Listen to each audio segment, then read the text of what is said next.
I was just at the Navy All-American Bowl just down the road from where I live in San Antonio, Texas, and I got to watch a couple of Aggies who are coming out of high school, incoming freshmen, in action versus the other best in the country. We saw the likes of Marco Jones, Keoti Armstrong, we saw Adonis Curry, we saw Chase Sims, Noah Mikael, and 2026 commitment Anthony Gregory. And I have some good stuff to report. Now, it's hard to get a full gauge in this exhibition style of game, but I want to bring you some of the stuff I took away, not having seen any of these players in person before, and knowing that this is the next man up at Texas A&M.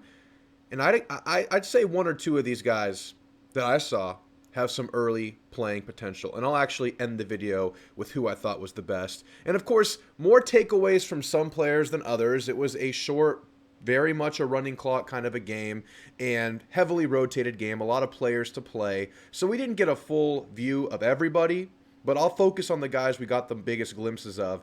And that was Keoti Armstrong, Marco Jones, Chase Sims.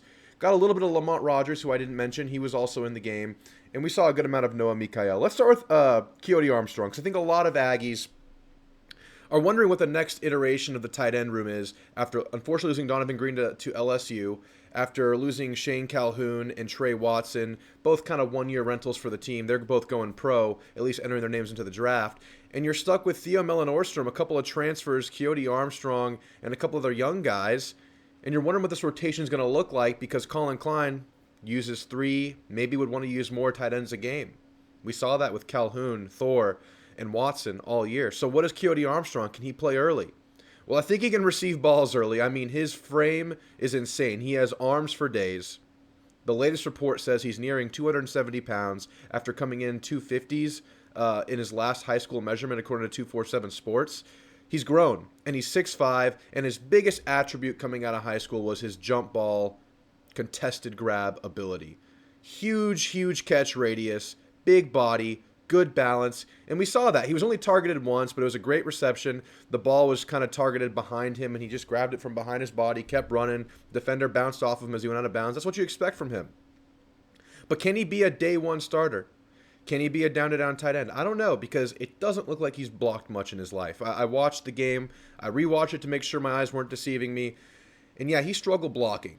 It looked like that was potentially his first week playing the true tight end position. Because in high school, he played a lot of receiver, just a big-ass receiver. And he'll be great at that in college. And who knows if he has ability to do that early. But as far as a down-to-down blocker, it seems like you have a raw specimen to work with. And the length is there. The arm length is there. There was talk about him blowing up and playing tackle in his high school write-up, according to 247 Sports. That didn't happen.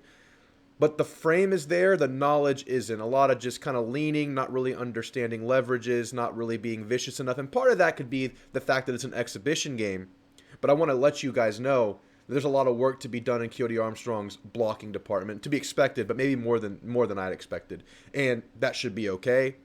You're getting this guy because of the frame, the pass catching ability. Also a couple times getting caught in traffic from the tight end position, getting through that front seven to go out for routes, sometimes getting blocked up and congested in there. We've got to learn that to navigate that. But the frame is undeniable. The athleticism is undeniable. He was cheering on other teammates, although he did look confused blocking at times. Just wanted to be upfront with you guys, tell you what I saw. Let's talk about Noah Mikael. Hard to get a full gauge. He was mostly in zone coverage the whole game, but he had a couple of good open field tackles. I think still needs to work on strength, as all these young freshmen do.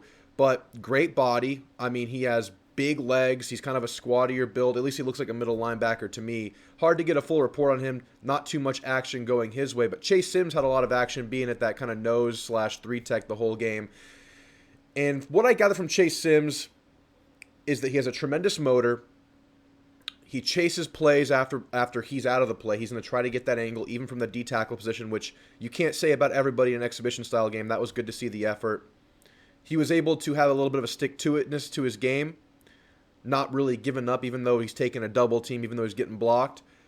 I think strength is the big thing for Chase Sims. Of course, you're looking at a true freshman coming in, but at 6'3", he looked a little shorter than 6'3" to me. He has really long arms, really stocky, kind of boxy build. I mean, this guy can be an interior guy of the future. Now, early playing time, that's going to depend on how the weight room goes and how everything goes. I don't know about that because you still have DJ Sanders, you have Landon Rink. But I like the motor of Chase Sims. I like the willingness of Chase Sims. Honestly, open field speed was not bad for kind of a stockier guy who's taller than me. But yeah, Chase Sims didn't get too many reps in the game. He was in there maybe every 2-3 drives. Good stuff from Chase Sims. Just build some strength a little bit, but that you can say about everybody out there. Let's talk about the star of the day, Marco Jones. Marco Jones was everywhere. He might have been the most active defensive player on either front seven for either squad in the game. Several tackles, was in on a 4th down stop on a conversion attempt, was able to beat his man and kind of just grab the waist of the running back and pull him backwards. A couple big tackles, but the biggest, most obvious thing is his ball get off at the snap, dart, great ball get off at the snap, but the bend. He was able to get under tackles. He was able to dodge tackles. He was able to be quicker than tackles. Kind of a long striding, low defensive end. Kind of like you would see from a Myles Garrett, where he's a big guy, but he can get really low and bend. Saw a lot of that from Marco Jones. Not the size of Myles Garrett, of course, but that attribute. But my favorite thing about Marco Jones was his willingness to be in every single play. Sprinting. All out sprinting. Think of Cassius Howell. Sprinting into plays that he has no business being in. Even if he doesn't make the tackle, he's there trying to cut off runners, trying to get the angle on guys at the defensive end position, getting to the 2nd and 3rd level sometimes in plays. Not always getting the tackle, but the effort in an exhibition-style game to do that was apparent. So if you're going to come out of this game looking at anybody who you get full definitive answers on, I thought it was Marco Jones, man. He was all over the place in game. He got a couple of tackles right at the line of scrimmage. He had a quarterback hurry where he ran the guy out of bounds. He was in on a sack. He didn't make first contact, but both defensive ends beat their man, and they met at the quarterback, which was kind of brutal for the quarterback. But, I mean, I could not be higher on Marco Jones. Adonis Curry, obviously, a lot of these incoming DBs need to gain size. Skinny guy, needs to put on some size, at least just some lean muscle mass. He'll put on 5-10 pounds naturally. Didn't play too much, wasn't targeted too much. There was a little bit of a assignment confusion on a touchdown pass that he was involved in, but in a 1-week practice situation, that stuff should be expected. Obviously has speed and quickness for days, but not a full gauge on him in his limited reps. Lamont Rogers played guard in the game, which was, I think he's more used to playing tackle. There was an adjustment there, but the size is obvious. I mean, the length is obvious with Lamont Rogers. And a lot of people talking about how he could compete for starting right tackle in year 1. I think you're better off going with continuity there. Even if he does have more raw talent than whoever you throw out at right tackle, I'm still on the Crownover train there. I think he was always a long-term development. Every year he gets under his belt is good for Crownover. But Lamont Rogers obviously going to be a piece of the future for A&M. And who am I missing to round out the situation? Aaron Gregory didn't play too much, one of the younger guys out there, but long-armed, tall guy. Hopefully he sticks with his commitment at A&M. And I think that covers everybody. And I come out of here with the 2 big takeaways of Marco Jones is an absolute stud.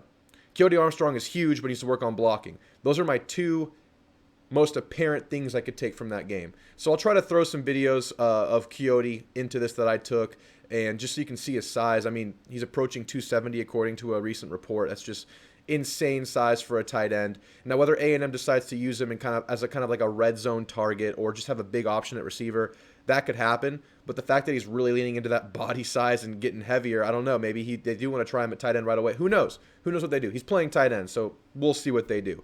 But that's it, guys. That's the report. You can go rewatch it on Peacock. The whole game is there to stream if you want to go check it out. On my Twitter, I posted a cheat sheet so you can see the players, the team they're on. They're mostly on West. The only team on the East team, the team wearing black, was Aaron Gregory. Everyone's on the West team, and I have the numbers to match the names on my Twitter, so go check that out. I'll throw it on the screen for you guys too. But guys, thanks for watching. The next video I'm going to drop is going to be season grades for A&M by the position groups, so look out for that, and I'd love to get your input on that next video. Thanks for watching, guys. Gig 'em.